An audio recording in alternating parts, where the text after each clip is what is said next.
दोस्तों सोचो, अगर तुम इतने बड़े से मेंशन में अकेले रहते हो और तुम्हारे घर का सारा काम करने के लिए अचानक से ये चमकीली आंखों वाली सुंदर सी मेड आ जाए, जो कि तुम्हारे घर का काम करने के लिए तुमसे पैसे लेने की जगह सिर्फ वहां रहने को कहे, तब तुम क्या करोगे? भाई मैं तो इसे रहने के लिए घर में गया अपने दिल में भी जगह दे दूं। यार ऐसा ही कुछ होता है इस लड़के यूरी के साथ। कार एक्सीडेंट में अपने पेरेंट्स को खो देने के बाद इसे अपने घर के सारे नौकरों को हटाना पड़ता है। भले इसका घर काफी बड़ा है, लेकिन इसके पास उतनी जायदाद नहीं है कि उन्हें हर महीने तनख्वाह दे सके। इसलिए अब वो सारा काम खुद से करने का फैसला करता है। हालांकि जैसा उसने सोचा था ये उतना आसान नहीं था। वो खुद का खाना बनाने की कोशिश करता है, लेकिन वो पूरा जल जाता है। वो कपड़े धोने की कोशिश करता है, लेकिन डिटर्जेंट ज्यादा डाल देने की वजह से पूरे भर में झाग फैल जाता है। वो वैक्यूम क्लीनर से घर की सफाई भी करता है, लेकिन उसके सारे टेस्ट पेपर्स उसमें घुस जाते हैं। तभी एक दिन अचानक से ये सुंदर सी मेड उसके घर आ जाती है।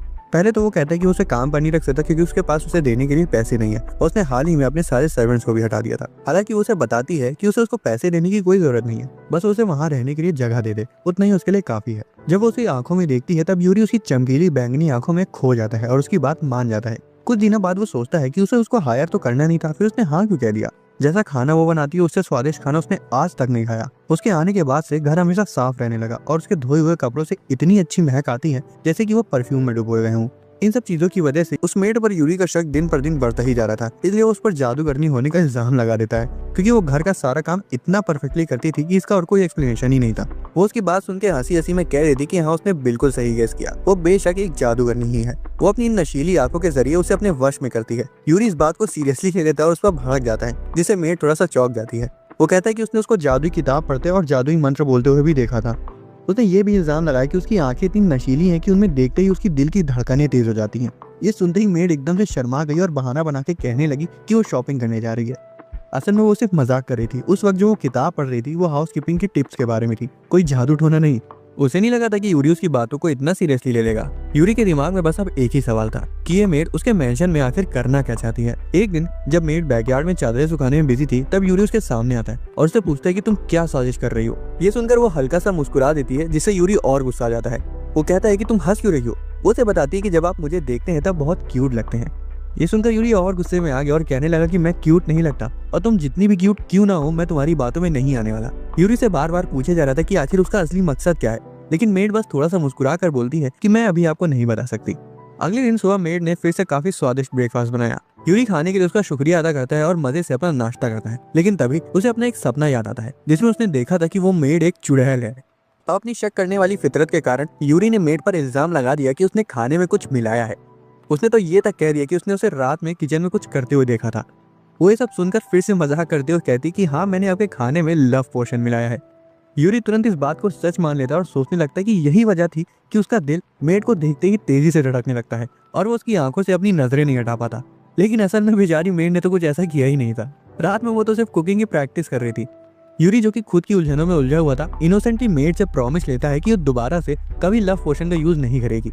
बाद में जब वो यूरी को उसके नाम से बुलाती है तब वो कहता है कि तुम मेरा नाम इस तरह से क्यों बोलती हो जैसे कि हम दोनों शादीशुदा हों। ये सुनकर वो कंफ्यूज हो गई और पूछती है कि आपको ऐसा क्यों लगता है।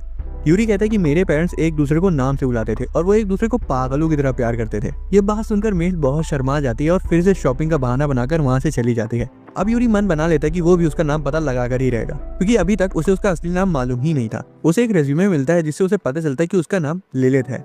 उसे जब पता चला कि उसकी मेड का नाम लिलित है तो उसे वो नाम थोड़ा सा अजीब लगा। रात में खाना खाते वक्त जब लिलित उसे यंग मास्टर कहकर बुलाती है तब यूरी हैरान हो जाता है और पूछता है कि तुम मुझे मेरे नाम से क्यों नहीं बुला रही हो। लिलित मुस्कुरा कर पूछती कि क्या आप चाहते कि मैं आपका नाम ज्यादा लेने लगूं। जब यूरी हाँ कहता है तब लिलित कहती कि इसका मतलब तो ये होगा कि हम दोनों एक दूसरे का करीब आ रहे हैं। यूरी तुरंत कहता है कि ऐसा नहीं है, सिर्फ नाम बुलाने का मतलब ये नहीं कि हम एक दूसरे के नजदीक आ रहे हैं। मैं तो वैसे भी तुम्हारे बारे में कुछ नहीं जानता। लिलित ये सुनकर थोड़ा सा उदास हो जाती है, लेकिन तभी यूरी कहता है कि तुम्हें अपने बारे में मुझे और बताना चाहिए, शायद एक दूसरे को जानकर हम भरोसा कर सकें। लिलित ये सुनकर शर्मा जाती है। अगले दिन यूरी का नाश्ता बनाने के बाद लिलित उसे जगाने जाती है। वो उसके लिए नए कपड़े भी लाई थी और कहती है कि उसका नाश्ता तैयार है। यूरी को अब तक लिलित के साथ रहने की आदत लग चुकी थी, फिर भी उसे लग रहा था कि उसमें कुछ तो अजीब बात है। यूरी नाश्ता कर रहा था कि तभी दरवाजे की घंटी बजती है। लिलित दरवाजा खोलने जाती है और एक बॉक्स के साथ वापस आती है जिसमें लेटेस्ट गेमिंग कंसोल रखा हुआ था। यूरी से देखकर बहुत एक्साइटेड हो जाता है और लिलित उससे पूछती है कि क्या ये आपको पसंद आया। तब उसे समझ आता है कि लिलित ने उसके लिए खरीदा है। उसे अपने सारे नए कपड़े भी याद आने लगते हैं जो कि उसके पास अचानक से आ गए थे। वो घबरा जाता है और उसके दिमाग में ये सवाल घूमने लगता है कि वो उसे इतनी सारी नई चीजें क्यों दे रही है। वो उसे सवाल पूछता है और उसके जवाब देने से पहले लिलित पर इल्जाम लगा देता है कि वो उसे गिफ्ट के जरिए कंट्रोल करने की कोशिश कर रही है। लिलित शर्माते हुए एक बार फिर से उससे मजाक करती है और कहती कि हाँ यंग मास्टर, आपने बिल्कुल सही समझा। मैं आपको अपना बनाने के लिए तोहफे देकर आपको वश में करना चाहती हूँ।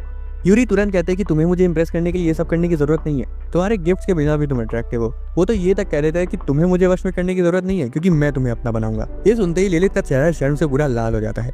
कुछ देर बाद यूरी स्टडी रूम में अपना काम कर रहा था, लेकिन लिलित बार बार उसके कमरे में आकर दखल दे रही थी। कभी वो उसके लिए पेस्ट्रीज और चाय ला रही थी तो कभी पूछ रही थी कि क्या वो उसकी पेंसिल शार्प कर दे। यूरी इतना इरिटेट हो जाता है कि वो उस पर चिल्ला देता है कि चुप हो जाओ, तुम मेरे काम में दखल दे रही हो। लिलित तुरंत माफी मांगती है और कहती है कि मैं तो सिर्फ आपके काम आना चाहती थी। यूरी गहरी सांस लेता है और कहता है कि अब जब तुम यहाँ आ ही गई हो तो अकेले बाहर रह के क्या करोगी, इससे अच्छा तब तक मैं पढ़ाई कर रहा हूँ, तब तक तुम यहीं रहो। यूरी पढ़ाई कर रहा होता है। थोड़ी देर बाद लिलित कहती है कि मैं 1 मिनट के लिए बाहर जा रही हूँ। उसके गए हुए थोड़ा सा समय हो जाता है, तब यूरी को उस पर शक होने लगता है। यूरी के दिमाग में फिर से वही बात आ जाती है कि कहीं वो कोई चाल तो नहीं चल रही है। हालांकि सच तो कुछ और ही था। लिलित तो सिर्फ एक लवारिस बिल्ली को सहलाने के लिए वहां गई थी। जब लिलित देख लेती कि यूरी उसे देख रहा है तब वो उसे भी बिल्ली को सहलाने के लिए बुलाती है। यूरी कहता है कि हाँ वो भी खेलेगा। फिर लिलित उससे मजाक करते हुए कहती कि मुझे लगता है कि आप चाहते कि मैं उस बिल्ली की जगह आपको सहलाऊं, है ना। ये सुनकर यूरी एम्बैरेस्ड हो जाता है और कहता है ऐसा नहीं है, उसे बस बिल्लियों से डर लगता है। वो तो ये तक कह देता है कि जब तुम इस बिल्ली को सहलाती हो तब तुम बहुत खूबसूरत लगती हो, लेकिन मैं ये नहीं कर सकता क्योंकि मुझे बिल्लियों से डर लगता है। उसे बिल्लियों का डर कम करने में उसकी मदद करने का ऑफर करती है, लेकिन वो कहता है नहीं, मैं ये खुद से सीखूंगा। लिलित उसे बिल्ली के साथ अकेला छोड़कर चली जाती है ताकि वो अपने डर का सामना कर सके। यूरी ने अपनी पूरी हिम्मत जुटाकर उसको अपने पास बुलाने की कोशिश करी, लेकिन वो उसके लिए काफी मुश्किल था। कुछ देर बाद लिलित अपने साथ कैट फूड लेकर आती है और यूरी से उसे खिलाने को कहती है। बिल्ली मजे से अपनी मछली खा रही थी कि तभी एक बड़ा सा बिल्ला वहां आ जाता है। बिल्ली यूरी को उस बिल्ले से बचाने के लिए उसके आगे आ गई। जब यूरी देखता है कि वो बिल्ली उसे बचाने की कोशिश कर रही है तब वो भी उसे बिल्ले से बचाता है। जब तक लिलित वापस आती है तब तक यूरी उस बिल्ली से बॉन्ड बना चुका था। यूरी मॉर्निंग ग्लोरी नाम के फूल की ड्राइंग बना रहा था और लिलित उसके पास आती है और बताती है कि लंच तैयार हो चुका है। जब वो लिलित के हाथों का बना खाना खाता है तो हर बार की तरह उसे उसका स्वाद स्वर्ग की याद दिला देता है। वो सोचता है कि आखिर उस खाने में ऐसी क्या बात है जो उसे इतना टेस्टी बनाती है। वो लिलित उसे खाना बनाने सिखाने को कहता है। वो दोनों किचन में आ जाते हैं और लिलित उसे खाना बनाने का बेसिक सिखाती है। उसे हाथ पकड़कर सब्जियां काटना सिखाती है और पूरा स्ट्यू बनाना बताती है। पूरे कुकिंग प्रोसेस के दौरान यूरी गौर करता है कि लिलित ने स्ट्यू में कुछ अलग से नहीं डाला है। फिर भी जैसे उसने उसका पहला निवाला खाया उसे तुरंत समझ आ गया कि ये स्ट्यू वैसा नहीं है जैसा लिलित बनाती है। दूसरी तरफ लिलित कहती कि ये स्ट्यू हर बार से ज्यादा डिलीशियस बना है। यूरी शक के साथ पूछता कि कहीं तुम इसमें अपना सीक्रेट इंग्रेडिएंट डालना तो नहीं भूल गई। लिलित उसे छेड़ते हुए कहती कि मेरा सीक्रेट इंग्रेडिएंट तो वो प्यार है जो मैं आपके लिए हमेशा रखती हूँ। ये सुनकर यूरी दंग रह जाता है और बोलता है कि तुम इतना प्यार लाती कहाँ से हो, तुम्हारा खाना इतना टेस्टी होता है, घर हमेशा चमकता रहता है और मेरे कपड़े हमेशा परफेक्ट शेप में रहते हैं। लिलित शर्म से लाल हो चुकी थी लेकिन उसकी बातें चुपचाप सुनती जा रही थी। रात में उसे वो ड्राइंग मिलती है जो कि यूरी ने सुबह बनाई थी। उसमें लिखा हुआ था कि वो फूल बिल्कुल लिलित की आंखों की तरह खिले हैं। जब यूरी सो जाता है तो वो हर रोज की तरह उसके बिस्तर पर चुपके से आके बैठ जाती है और उसे देखती रहती है। अगले दिन यूरी का स्कूल वापस जाने का वक्त आ गया था और लिलित को छोटी छोटी सी बातों को लेकर उसकी फिक्र हो रही थी। वो उसे पूछती कि क्या आप पक्का चाहते कि मैं आपको स्कूल तक छोड़ने ना जाऊँ। यूरी इंसिस्ट करता है कि नहीं, बस तुम घर का ध्यान रखो। उसके घर से निकलने से पहले लिलित चेक करती कि कहीं उसकी नेक टाई तो लूज नहीं है।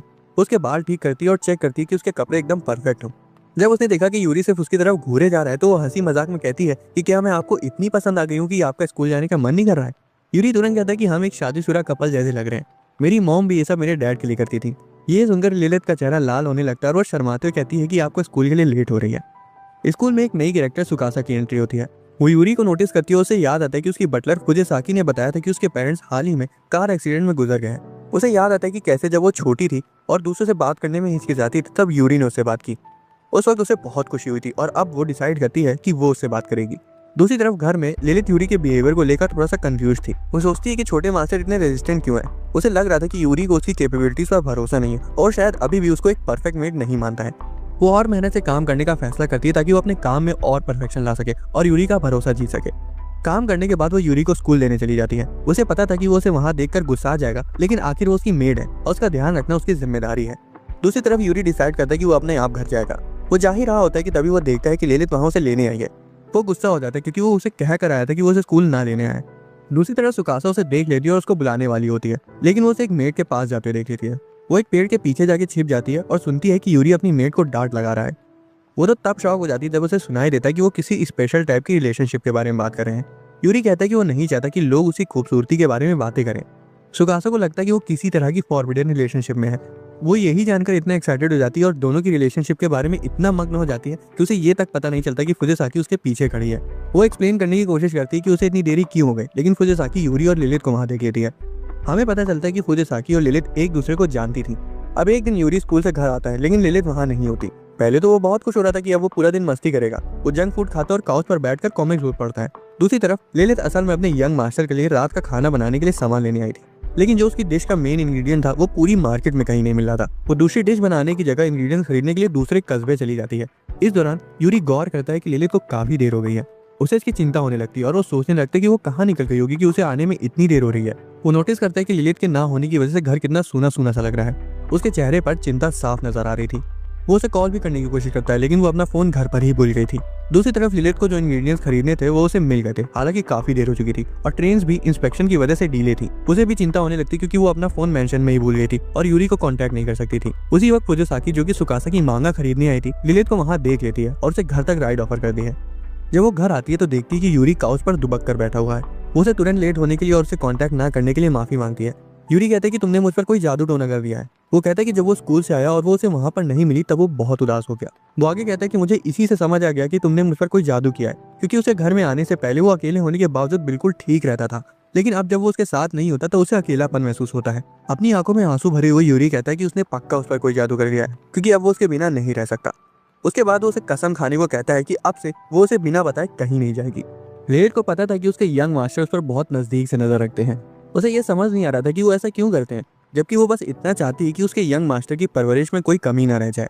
उसे यूरी की चिंता थी, इसी वजह से वो मेंशन में आई थी, लेकिन इतना सब करने के बाद भी वो उस पर शक करता है। हालांकि उसे समझ आ गया था कि वो ऐसा क्यों कर रहा है, क्योंकि असल में वही थी जो अचानक से उसकी जिंदगी में आई, और तो और यूरी को उसके बारे में कुछ पता भी नहीं है, तो उसका उस पर शक करना जायज है। वो उस पर गलत इन्फ्लुएंस नहीं डालना चाहती थी, इसलिए उसने उल्टा उस पर ही नजर रखना शुरू कर दिया ताकि वो हर वक्त अपने यंग मास्टर का ध्यान रख सके। दूसरी तरफ यूरी को लग रहा था कि वो उसकी कमजोरी ढूंढने के लिए हर जगह उसका पीछा कर रही है। वो उसे पीछे छुड़ाने के लिए भागने लगता है, लेकिन जैसे ही उसे फॉलो करने के लिए भागती है तब उसका पैर लड़खड़ा रहता है और वो उस पर गिर जाती है। जब वो उठता है तब वो कहता है कि अब वो नहीं भागेगा और ना ही उसे कहीं जाने देगा। इतना सब करने के बाद भी यूरी का शक लिलित पर दिन पर दिन बढ़ता ही जा रहा था। एक दिन जब लिलित पोछा लगा रही थी तब भी यूरी से छिपकर तीखी नजरों से देखे जा रहा था। आखिरकार लिलित फैसला करती कि अब वो समझदारी से काम लेगी और एक असल मेट की तरह बिहेव करेगी, ताकि वो अपने यंग मास्टर का भरोसा जीत सके। वो यूरी का सामना करती है और उसे सीधा पूछती है कि आप मुझे इतना देखते क्यों रहते हैं, क्या कभी बोर नहीं होते।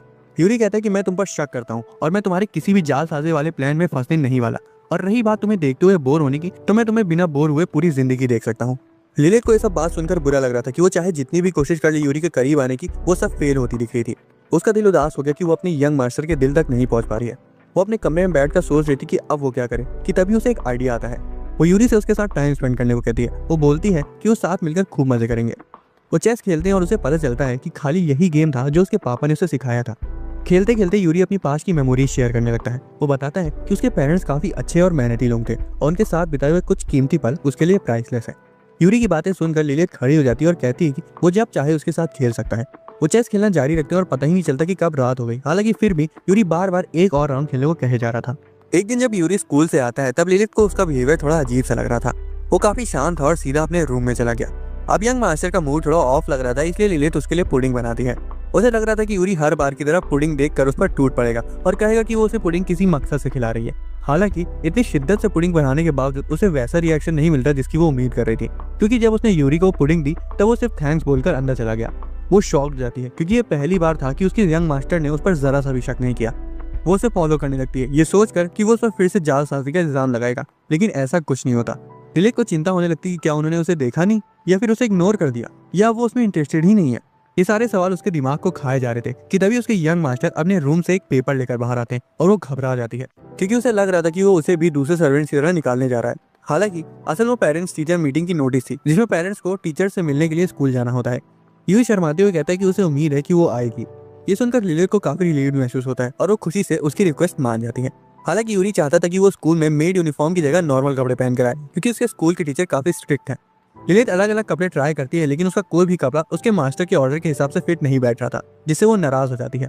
स्कूल में यूरी देखता है कि दूसरे बच्चों के पेरेंट्स आ चुके हैं और वो सोचता है कि लिलित कहाँ रह गई, क्योंकि अभी तक उसे आ जाना चाहिए था।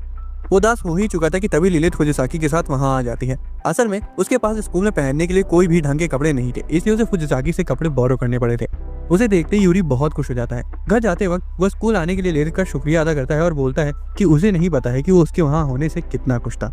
कुछ दिन बाद यूरी मेंशन के हॉलवे के आगे पीछे भाग रहा था, और जब लिलित पूछती है कि वो क्या कर रहा है तब वो बताता है कि वो स्पोर्ट्स डे के लिए तैयारी कर रहा है और हॉल रेस की प्रैक्टिस के लिए परफेक्ट है। वो कहती है कि वो उसके लिए चीयर करके उसकी प्रैक्टिस में मदद करेगी। हालांकि जब वो चीयर कर रही थी तब वो गौर करती कि उसके मास्टर प्रैक्टिस नहीं कर रहे, और जब वो पूछती कि वो प्रैक्टिस क्यों नहीं कर रहे, तब यूरी कहता कि वो इतनी क्यूट लग रही थी कि वो उस पर से अपनी नजरें नहीं हटा पाया। उसके बाद वो उसे स्पोर्ट्स डे के दिन आकर उसके लिए चीयर करने को कहता है और लिलित तुरंत मान जाती है। एक दिन स्कूल के बाद यूरी लिलित के बनाए स्नैक्स को एंजॉय कर रहा था। वो कहता है कि तुम कितनी अच्छी हो कि स्नैक बाजार से खरीदने की जगह तुमने अपने हाथों से बनाए। वो देखता है कि उसने कोई सी बुक पकड़ रखी है। जब वो उससे उसके बारे में पूछता है तो वो बताती है कि ये बुक स्पोर्ट्स डे की ट्रेनिंग पर बेस्ड है। वो उसकी स्पोर्ट्स डे की ट्रेनिंग में हेल्प करना चाहती थी। ये सुनकर यूरी बहुत खुश था कि अब ना वो केवल उसे सपोर्ट करेगी बल्कि उसे ट्रेनिंग भी देगी। वो उसे दिल से शुक्रिया कहता है। उसी दिन से वो अलग अलग स्पोर्ट्स की ट्रेनिंग करना शुरू कर देते हैं। ट्रेनिंग करने के बाद वो बिस्तर पर जाके पसर जाता है और सोचने लगता है कि ट्रेनिंग करना कितना थकावटी काम है। लिलित कहती है कि वो उसे मसाज देगी ताकि वो कल सुबह बिना किसी दर्द के उठे। जब वो उसके सूजे हुए पैरों की मसाज कर रही थी तब लिलित कहता है कि तुम कितनी अमेजिंग हो, मुझे नहीं पता था कि तुम्हें इतनी अच्छी मसाज देनी आती है। उसे फिर से लिलित पर शक होने लगता है और वो कहता है कि कहीं वो फिर से उस पर कोई जादू तो नहीं कर रही है। हालांकि लिलित कहती है कि उसे पता है कि अपने मास्टर को अच्छा कैसे महसूस कराना है। यूरी कहता है कि ये तो नाइंसाफी है, मुझे भी बताओ कि मैं तुम्हें कैसे अच्छा महसूस करा सकता हूँ। लिलित अपने यंग मास्टर की बातें सुनकर शर्म से लाल हो गई। अगले दिन यूरी हर रोज से जल्दी उठ जाता है और पूरा तैयार होकर हॉलवे में चल रहा होता है कि तभी वो देखता है कि किचन की लाइट खुली हुई है। वो देखता है कि लिलित उससे भी पहले की जागी हुई है और काम कर रही है। वो देखता है कि वो उसके स्पोर्ट्स डे के लिए लंच बना रही है। बाद में लिलित स्कूल जाने से पहले उसे अलविदा कहती है और जाने से पहले यूरी उसे कहता है कि वो स्पोर्ट्स डे के लिए कुछ भी जो उसे कंफर्टेबल लगे वो पहन सकती है। स्पोर्ट्स डे शुरू हो जाता है और पहला गेम रस्साकसी का था। कुछ टीममेट्स यूरी से कहती है वो कमजोर है तो अगर हो सके तो कम से कम बस रस्सी को पकड़ कर रखे। पीछे हटने की जगह यूरी उनसे कहता है कि वो देखे रहे कि कहीं उनके हाथ से रस्सी न छूट जाए। सुकासा जो कि ये सब देख रही थी काफी इंप्रेस हो जाती है कि यूरी कितना कॉन्फिडेंट बन गया है। उसी वक्त वो सुनती है कि लिलित अपने मास्टर के लिए चीयर कर रही है। उसे समझ आ जाता है कि यूरी उसी की वजह से इतनी हाई स्पिरिट में है, इसलिए वो उसका हौसला बढ़ाने का फैसला करती है। वो उसके पास आती है और कहती है कि उन्हें एक टीम की तरह काम करना चाहिए और अपना बेस्ट देना चाहिए। वो रस्साकसी का कंपटीशन जीत जाते हैं। यूरी बाद में सुकासा को बताता है कि वो सिर्फ इसलिए जीतना चाहता था ताकि वो लिलित के चेहरे पर आई मुस्कान को देख सके। लिलित यूरी के पास आती है और उसे जीत की बधाई देती है और कहती है कि वो बहुत कूल लग रहा था। यूरी उसे थैंक्स बोलता है। सुकासा उन्हें देखकर सोचती है कि वो दोनों साथ में कितने क्यूट लगते हैं। उसके बाद वो चारों साथ में बैठकर खाना खाते हैं। सुकासा और फुजिसाकी को लिलित का बनाया हुआ खाना काफी पसंद आता है। जब सुकासा कहती है कि लिलित वाकई बहुत अमेजिंग मेड है तब यूरी अचानक से शांत हो जाता है। लिलित यूरी से पूछती कि क्या हुआ। इस पर यूरी उससे पूछते कि क्या उसे परेशानी नहीं होती। वो उसके लिए सुबह इतनी जल्दी उठी, घर की सफाई की और तो और उसके लिए खाना भी बनाया, ऊपर से उसके स्पोर्ट्स इवेंट में भी है। लिलित कहती है बिल्कुल नहीं, मुझे आपके लिए काम करके खुशी मिलती है। बाद में पता चलता है कि पेरेंट्स और गार्जियंस की भी एक ऑब्स्टेकल रेस होने वाली है। इससे लिलित को अपने मम्मी पापा की याद आ जाती है। उसकी मम्मी एक रनर थी और उसके पापा भी स्पोर्ट्स में काफी अच्छे थे। उसे खुशी तो हो रही थी कि उसके यंग मास्टर उस पर भरोसा कर रहे हैं, लेकिन उसे ये भी डर लगा होता है कि कहीं उससे कोई गलती ना हो जाए। वो सोचने लगती है कि उसके मास्टर आखिर उसके बारे में क्या सोचते हैं। जब रेस स्टार्ट होती है तब वो ये समझ के दौड़ती है कि वो सिर्फ एक मेड है और वो अपने यंग मास्टर के पालन पोषण में कोई कसर नहीं छोड़ेगी। आखिर इसीलिए ही उसे काम पर रखा गया है। जब वो रेस जीत जाती है तब उसे समझ आता है कि इसी वजह से यूरी ने उसे कंफर्टेबल ड्रेस पहनने को कहा था। रेस के बाद वो उसके पास आता है और कहता है कि वो कितनी अमेजिंग लग रही थी। लिलित कहती कि उसने उसके लिए अपनी पूरी कोशिश करी। हालांकि दूसरे बच्चे कहते कि यूरी ने चीटिंग करी। वो रेस सिर्फ पेरेंट्स या फैमिली मेंबर्स के लिए थी और लिलित उसकी मेड है। यूरी कहता है ऐसा नहीं है, लिलित मेरा परिवार है। ये सुनकर लिलित को बेहद खुशी मिलती है और वो ये कहने के लिए उसका शुक्रिया अदा करती है, लेकिन पूछती है कि क्या उसने जो कहा वो उसको लेकर पक्का था। यूरी कहता है कि उसे अपनी कही बात पर पूरा यकीन है। वो उसके लिए एक मेड से बढ़कर है। जब वो खुश होती है तो उसे भी खुशी मिलती है। वो फिर से उस पर इल्जाम लगाने लगता है कि वो उसके इमोशंस को कंट्रोल कर रही है। अगले दिन लिलित खाना बनाने के लिए सब्जियां खरीदने आई थी। वो एक पत्ता गोभी खरीदती और सोचती कि आज वो चिकन गोभी का सूप बनाएगी। तभी मौसम खराब हो जाता है। दूसरी तरफ यूरी अपनी किताब पढ़ रहा होता है और तभी बाहर जोरों की बिजली कड़कती है। वो देखता है कि बारिश शुरू हो गई और उसे लिलित की चिंता होने लगती है। उसी वक्त बाहर से लिलित की आवाज आती है कि वो आ गई है। वो तुरंत भाग कर बाहर जाता है और देखता है कि वो पूरी भीग चुकी है। यूरी फौरन अपने रूम से टॉवल लेकर आता है और उसे देता है। वो उसे ऑर्डर देता है कि जाके तुरंत नहाओ, नहीं तो तुम्हें ठंड लग जाएगी। वो इतना सीरियस था कि लिलित उसे चिढ़ाने से खुद को रोक नहीं पाई और कहने लगी कि क्या आप मेरे साथ नहाएंगे। हालांकि उसका जवाब सुनकर उल्टा वो ही शर्मा गई, क्योंकि यूरी ने कहा था कि उसे इतना बेसब्र नहीं होना चाहिए। वो साथ में तभी नहाएंगे जब उनकी शादी हो जाएगी। अगली सुबह वो अपने यंग मास्टर के लिए कॉफी लेकर आती है। यूरी कॉफी का पहला घूंट पीते ही उसे थूक देता है, क्योंकि उसमें नमक पड़ा हुआ था। असल में लिलित ने धोखे से नमक को चीनी समझ लिया था। उसे उस पर शक होने लगता है, या फिर हम ये कह सकते हैं कि उसे लिलित की चिंता होने लगती है। इसलिए उसे घर भर में फॉलो करता है। लाइब्रेरी में अचानक से लिलित पर एक बुक गिर जाती है और उसकी नाक से खून आने लगता है। यूरी घबरा जाता है और उसे समझ नहीं आ रहा था कि वो क्या करे। लिलित कहती है अरे ये तो कुछ नहीं है और खून पोंछकर फिर से साफ सफाई में जुट जाती है।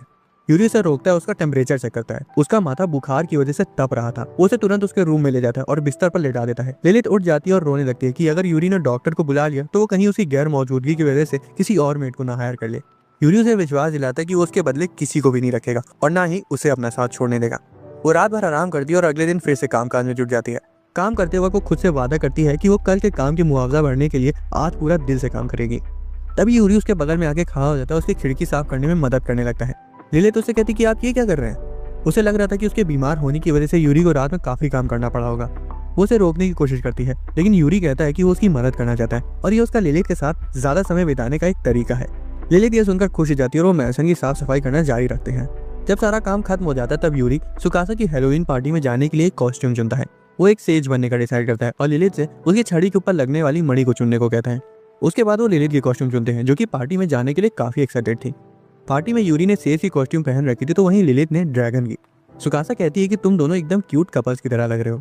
वो उसके मेंशन में घुसते हैं जहाँ पूरा घर खाने पीने और हेलोवीन की डेकोरेशन से सजा हुआ था, जिससे हमें पता चलता है कि सुकासा कितनी ज्यादा अमीर है और उसकी देखभाल के लिए कितने सारे लोग लगे हुए हैं। अब सुकासा ने प्रिंस की कॉस्ट्यूम पहनी हुई थी, यूरी ने सेज की और लिलित ने ड्रैगन की। तो सुकासा को लग रहा था कि अब बस एक प्रिंसेस की कमी है, इसलिए उसकी मेड सुजेसाकी को ले जाती है और उसे खूबसूरत सी प्रिंसेस की तरह सजा कर ले आती है। वो खूब सारी फोटोज खींचते हैं और दिन खत्म होने के बाद एक दूसरे को अलविदा बोलते हैं। अगले दिन स्कूल के बाद सुकासा यूरी को घर जाते हुए देख लेती है। वो यूरी से उसके लिए रुकने को कहती है और उसे वो एनवेलप देती है जिसमें उनकी फोटोज थी। उसमें वो उसकी और लिलित की मुस्कुराते हुए फोटो देखता है। उसे देखकर यूरी को घर जाने की जल्दी मचने लगती है। जैसे ही वो दरवाजा खोलता है वो देखता है कि लिलित उदास है और उसने उसके आते ही अपने पीछे कुछ छिपाया भी है। वो उससे पूछता है कि वो क्या छिपा रही है। यूरी कहता है कि मुझे लग रहा था कि अब तुम पर शक करना बंद कर देना चाहिए, लेकिन मैं बिल्कुल गलत था। लिलित उस वक्त कुछ नहीं कहती और बस चुपचाप वहाँ खड़ी रहती है। खाना खाते वक्त पहली बार यूरी को उसका बनाया हुआ खाना भी बेस्वाद लग रहा था। आखिर लिलित ने बात करना शुरू करी और कहा कि क्या उसे याद है जब उसने पहली बार उसका बनाया हुआ खाना खाया था, जो कि उस पर शक करने के बावजूद भी उसे बहुत अच्छा लगा था। वो मुस्कुराती और कहती कि ये आखिरी बार है जब उसे देख रहा है, क्योंकि उसे वापस बुला लिया गया है। यूरी गुस्सा और दुखी दोनों हो जाता है। उसे रोकने की कोशिश करता है, ये क्या करे कि उसने वादा किया था कि वो तब तक उसके साथ रहेगी जब तक वो उसकी मिस्ट्री का पता नहीं लगा लेता। लिलित रोने लगती है और लेटर को फेंक देती है और कहती है कि वो हमेशा अपने यंग मास्टर के साथ ही रहेगी। अगले दिन यूरी की क्लास में टीचर सभी बच्चों को ग्राफ को कलर करने को कहती है। सुकासा नोटिस करती है कि यूरी ने पूरे ग्राफ को पर्पल रंग से रंगा है। क्लास के बाद यूरी पेड़ के नीचे जाके बैठता है और तभी सुकासा उसके पास आती है और पूछती कि क्या वो क्लास में हुए असाइनमेंट को लेकर उदास है। यूरी कहता है कि वो स्कूल में हर रोज सिर्फ लिलित के बारे में सोचता रहता है और वो इस बात को लेकर चिंता में है। सुकासा ये सोचकर ही शर्माने लगती कि वो किसी लड़की के बारे में सोच रहा है। वो आगे बताता है कि जब भी उसकी नजरें उस पर पड़ती हैं उसका दिल जोरों से धड़कने लगता है। सुकासा कहती कि वो ये जो महसूस कर रहा है उसे ही प्यार कहते हैं। वो पूछती है कि वो असल में किन किन बातों को लेकर चिंता में है, जिस पर वो तुरंत कहने लगता है कि उसका स्वादिष्ट खाना, और जब भी वो उदास होती तब खुद ब खुद वो भी उदास हो जाता है। वो इस कंक्लूजन पर आते हैं कि शायद वो बीमार हो चुका है। सुकासा उसके एक्सप्लेनेशन और कंक्लूजन दोनों को सुनकर दंग रह जाती है और फ्रस्ट्रेट हो जाती है कि वो इतनी सिंपल सी चीज नहीं समझ पा रहा कि वो उससे प्यार करता है। घर जाते वक्त यूरी खुद से पूछ रहा था कि आखिर प्यार होता क्या है। लिलित उसका स्वागत करती है और उसे थोड़ा सा छेड़ती है, लेकिन हर बार से बिल्कुल अलग वो बिना शर्माए चुपचाप उसके बगल से गुजर जाता है। लिलित दोबारा से ट्राई करती है, लेकिन वो उसे फिर से अनदेखा कर देता है। वो एक और बार ट्राई करती है और इस बार वो उसे कहती कि आप थक गए होंगे, क्या आप खाना खाएंगे या बात लेंगे या फिर मुझे लेना पसंद करेंगे। लिलित को लगता है कि शायद उसने कुछ ज्यादा ही बोल दिया, लेकिन फिर भी यूरी का कोई रिस्पॉन्स नहीं आता। वो उससे पूछती है कि कहीं उसकी तबीयत तो खराब नहीं है। यूरी उसे बताने की कोशिश करता है, लेकिन एन वक्त पर रुक जाता है। अगले दिन स्कूल में वो सुकासा से इस बारे में बात करता है। सुकासा ये जानकर काफी खुश होती है कि यूरी अपनी फीलिंग्स के बारे में बात करना चाहता है, इसलिए वो उसे अपने घर बुलाती है। घर में वो उसे अपनी मम्मी से मिलवाती है, जो कि उसका खुले दिल से स्वागत करती हैं। लिलित ने सुकासा के लिए कुकीज भी भिजवाई थी, जो कि उसे बहुत पसंद आती हैं। सुकासा यूरी से पूछती कि क्या वो लिलित को भी टी पार्टी में बुला ले। हालांकि यूरी को डर था कि कहीं लिलित उसे छोड़कर सुकासा के मेंशन में काम न करने लगे। सुकासा कहती कि उसे लगता है कि लिलित यूरी के साथ बहुत खुश है और वो सोचती है कि उनका रिश्ता काफी मजबूत है। असल में यूरी को लग रहा था कि अगर लिलित सुकासा के लिए काम करेगी तो वो ज्यादा पैसे कमाएगी और खुश रहेगी। यूरी खुद पर सवाल करने लगता है कि क्या वो लिलित को कभी खुश रख भी पाएगा। सुकासा के थोड़ी देर समझाने के बाद वो अच्छा महसूस करता है और फिर वो उसे कई सारी रोमांटिक बुक्स देती है ताकि वो अपनी फीलिंग्स को अच्छे से समझ सके। जब वो घर आता है तब लिलित उसका स्वागत करती है। यूरी कुछ देर वहीं खड़ा उसे घूरता रहता है। वो थोड़ा कंफ्यूज हो जाती है कि उसके मास्टर उसे घूरे क्यों जा रहे हैं। तभी अचानक से यूरी मुस्कुराता है, ये सोच कर कि अच्छा है कि लिलित उसके साथ खुश है, जिसमें सभी को एक ऐसी ड्राइंग बनानी थी जो किसी चीज या इंसान की असली फितरत दिखाए। यूरी ने सोचा कि वो लिलित की तस्वीर बनाएगा और इस असाइनमेंट को पूरा करते हुए वो उसकी असली रूप को दिखाने की कोशिश करेगा। पहली बार उसने लिलित की एक तस्वीर बनाई, लेकिन जब उसने लिलित को दिखाया तो उसे लगा कि वो उस तस्वीर से खुश नहीं है, इसलिए उसने वापस से शुरू से बनाने का फैसला किया। लिलित ने उसकी पहली तस्वीर की तारीफ भी करी, पर यूरी ने कहा कि उस तस्वीर में लिलित की वो खूबसूरती, नजाकत और अंदाज नहीं दिख रहा था जो वो दिखाना चाहता था। उसने कई बार कोशिश करी, पर हर बार उसे लगता कि कुछ कमी रही जा रही है। दिन भर लिलित के बारे में सोच सोचकर उसकी नींद उड़ चुकी थी। लिलित ने उसे सुलाने के लिए दूध पिलाया, उसके लिए सॉफ्ट म्यूजिक भी बजाई, लेकिन कुछ काम नहीं आया। आखिर में जब वो उसके साथ सोई तभी यूरी चैन की नींद को पाया। भाई मैं तो चाहूंगा कि मेरे सारे सब्सक्राइबर्स को ऐसी ही वाइफ मिले, तो जिसने सब्सक्राइब नहीं किया है वो कर लो, क्या पता मेरी कहीं बात सच हो जाए। अगली सुबह यूरी उठकर पूरी तरह से रिफ्रेश महसूस कर रहा था। वो कहता है कि कल रात मुझे बहुत अच्छी नींद आई। लिलित पूछती कि क्या आपको कल रात का कुछ याद है? यूरी कहता है हाँ, मैंने एक सपना देखा जिसमें मेरी माँ लोरी गा रही थी, वही लोरी जो तुम मुझे सुलाने के लिए गाती हो। यूरी उस दिन और भी ज्यादा मन लगाकर उसकी तस्वीर बनाने में जुट गया। उसने लिलित से कहा कि वो आज रात फिर से उसके साथ सोए, क्योंकि वही है जिसकी वजह से वो चैन से सो पाया था। कुछ दिन बाद उसने अपनी ड्राइंग कंप्लीट कर ली और समय पर क्लास में दिखा दी। क्लास के सामने वो सभी से कहता है कि लिलित उसकी फैमिली का एक जरूरी हिस्सा है। उसकी ड्राइंग इतनी अच्छी थी कि उसने स्कूल के ड्राइंग कॉम्पिटिशन का अवार्ड भी जीत लिया।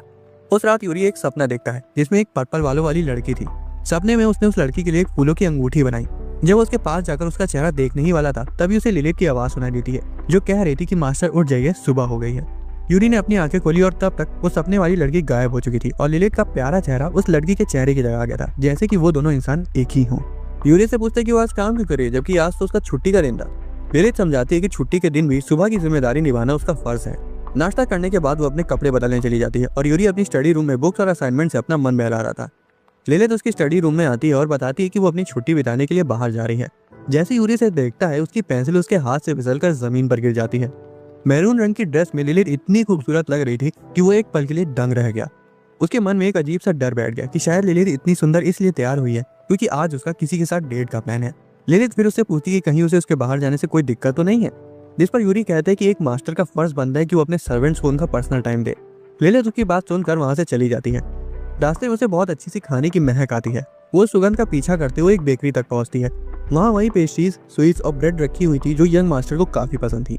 वो यूरी के लिए उन्हें खरीदना चाहती थी। रास्ते में वो दो छोटे बच्चों को देखती है जिनका उम्र का फर्क लगभग यूरी और लिलित के जैसा लग रहा था। बच्चे दौड़ रहे थे और मजे कर रहे थे। जब वो कैफे में पहुंच जाती तो उसे यूरी के बारे में सोचकर चिंता होने लगती है कि कहीं उसने समय से खाना खाया होगा या उसे कहीं अकेले रहने में कोई दिक्कत तो नहीं हो रही होगी। तभी फुजिसाकी वहां जाती है और उसके सामने आकर बैठ जाती है। वेट्रेस को ऑर्डर देने के बाद वो उस बारे में बात करते हैं जिसके लिए वो आज मिले थे। वो दोनों बातचीत करना शुरू करते हैं और धीरे धीरे बात लिलित की अपने यंग मास्टर के लिए कभी न खत्म होने वाली चिंता पर आ जाती है। लिलित फुजिसाकी से पूछती कि क्या कभी उसने सुकासा के लिए इतनी चिंता करी है, जिस पर फुजिसाकी तुरंत मना कर देती है। असल में लिलित को उसका और सुकासा का रिश्ता देखकर जलन होती है क्योंकि उसे लगता है कि उसका सुकासा का रिश्ता उसके और यूरी के रिश्ते से बहुत गहरा है। लिलित खुलकर कहती कि वो यंग मास्टर के लिए अपना दिल अब तक पूरी तरह से खोल नहीं पाई है और इस बात को लेकर वो चिंता में है। तभी अचानक से लिलित को कुछ रियलाइज होता है। वो कहती कि फुजिसाकी खुद कितना बदल चुकी है। कहाँ मेड स्कूल में वो सबसे बेकार स्टूडेंट हुआ करती थी, तो वहीं अब वो इतनी प्यारी और रिस्पॉन्सिबल केयरटेकर बन चुकी है। फुजिसाकी अपनी तारीफ सुनकर शर्मा जाती है और लिलित को रियलाइज करवाती है कि उसका रिश्ता भी उसके यंग मास्टर के साथ कितना अच्छा है, क्योंकि स्कूल के दिनों में तो लोग उसके पास तक नहीं आना चाहते थे। अचानक फुजिसाकी को सुकासा का टेक्स्ट आता है जो कि ये जानने के लिए बेताब थी कि उसकी और लिलित के बीच क्या बात हो रही है। दूसरी तरफ यूरी चुपके से लिलित का पीछा कर रहा था। वो इस बात को लेकर पैरानॉइड हो रहा था कि लिलित किसके साथ होगी। तभी उसने एक महिला को देखा जो कि अपने बच्चे के लिए लोरी गा रही थी। उस सीन को देखते ही यूरी के दिमाग में कुछ जाग गया और वो लिलित के घर पहुंचने से पहले लौट आया और फिर दरवाजे पर उसका इंतजार करने लगा। जब लिलित घर आती तब उसके हाथों में यूरी के लिए वही स्वीट्स थी। यूरी ने सीधा उसका सामना किया और बताया कि आज उसने उसका पीछा किया था क्योंकि उसे डर था कि लिलित कहीं उसे छोड़कर चली जाएगी। उसने लिलित के पास के बारे में पूछा और कहा कि वो वही लड़की है ना जिसे उसके पेरेंट्स एक दिन घर लाए थे। लिलित हाँ करती और यूरी शिकायत करता कि उसने अब तक ये बात छिपा कर क्यों रखी। असल में लिलित को लग रहा था कि अगर वो उसे ये बात पहले बता देती तो शायद उसे नफरत करने लगता। अगले दिन सुबह लिलित को यूरी गार्डन में कुछ करते हुए दिखाई देता है। वो उसके पास जाती है और यूरी उसे एक फूलों की रिंग पहनाता है, बिल्कुल वैसे ही जैसे वो उसे बचपन में देता था।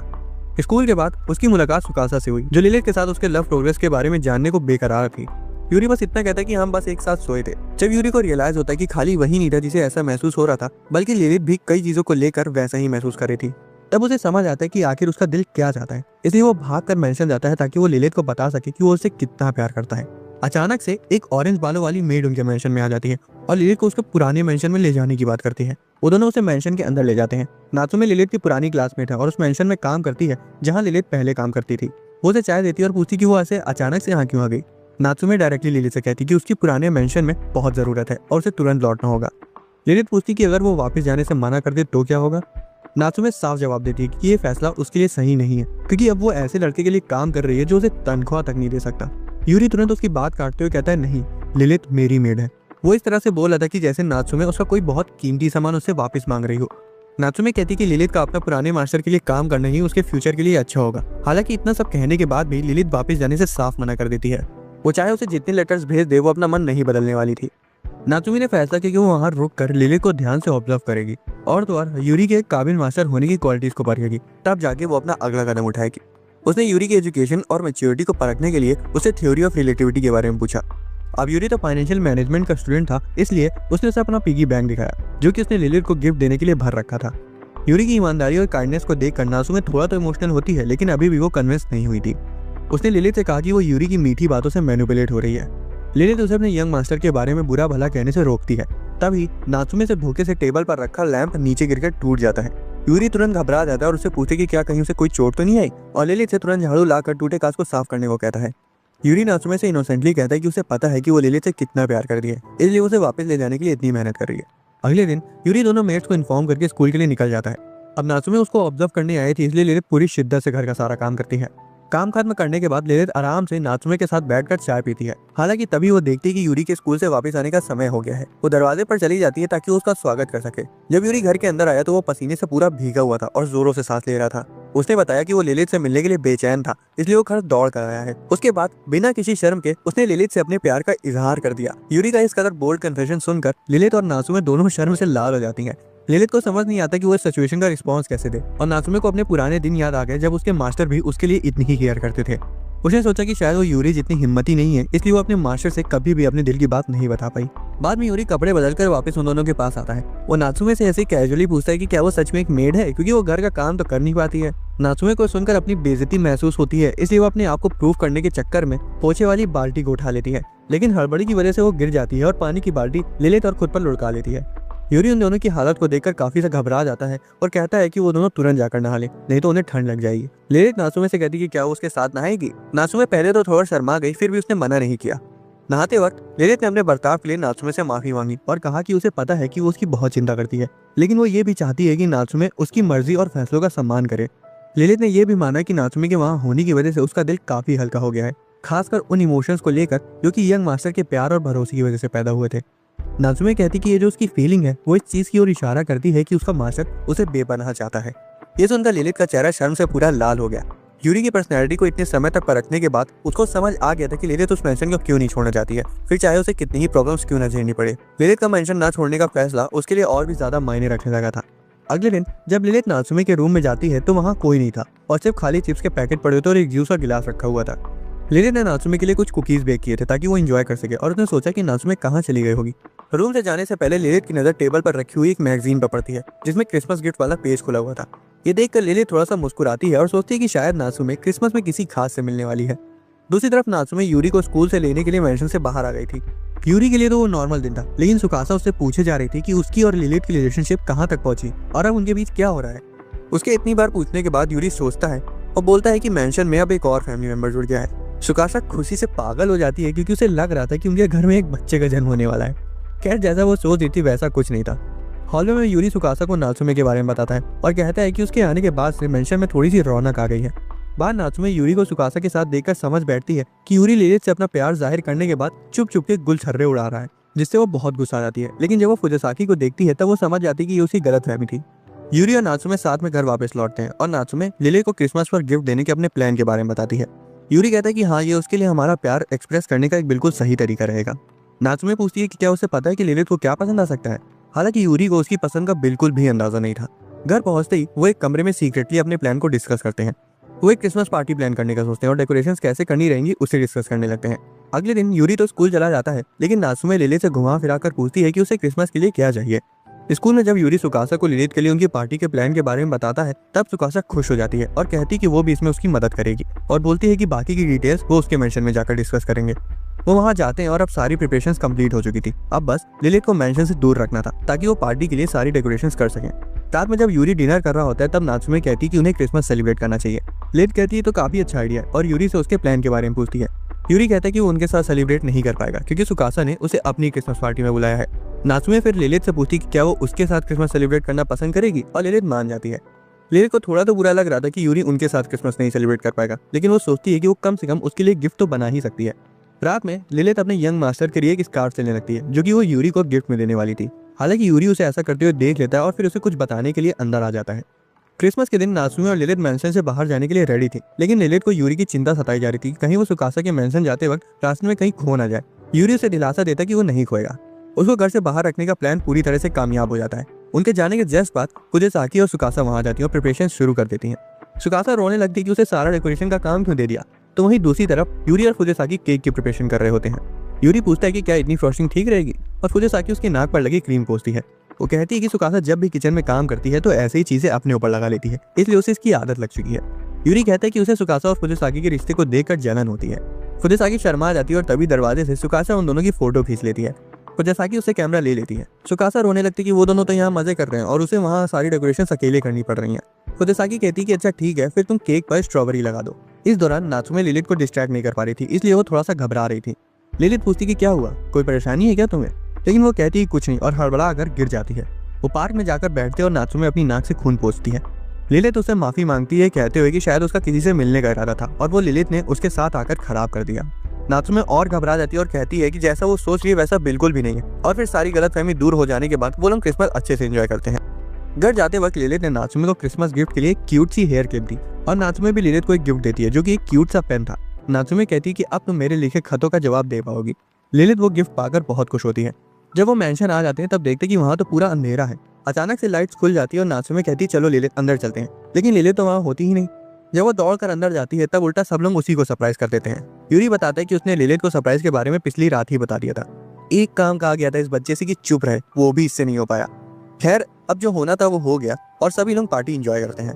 अगले दिन होते ही लिलित पूरे मेंशन को पहले की तरह चमका देती है और यंग मास्टर के आने का इंतजार करने लगती है। तभी मेंशन के सामने एक ब्लैक कार आके खड़ी हो जाती है। एक सूट पहना हुआ आदमी उसमें से उतरता है और मेंशन की घंटी बजाता है। लिलित दरवाजा खोलती है और अपने पुराने मास्टर को वहां देखकर दंग रह जाती है। वो उन्हें अंदर बुलाती है और उनसे बात करती है। दूसरी तरफ यूरी और नात्सुमे मेंशन की ओर बातें करते हुए आ रहे थे। नात्सुमे यूरी का शुक्रिया अदा करती है क्योंकि वो उसी की वजह से लिलित को समझा पाई कि वो उससे कितना प्यार करती है और अब वापस जाकर वो अपने मास्टर को भी बताना चाहती थी कि वो उन्हें कितना पसंद करती है। यूरी तुरंत कहता है कि तुम दो लोगों से एक साथ कैसे प्यार कर सकती हो। नात्सुमे कहती है बेवकूफ, लिलित वाला प्यार और मास्टर वाला प्यार एक दूसरे से बिल्कुल अलग है और हो सकता है कि जल्द ही उसे भी ये समझ आ जाएगा। इतना कहकर वो मेंशन की तरफ वापस जाने लगते हैं।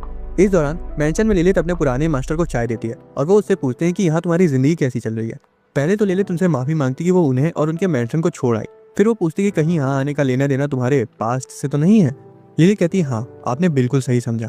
जब मेरे माता पिता खत्म हो गए थे तब मैंने अपना घर भी खो दिया था।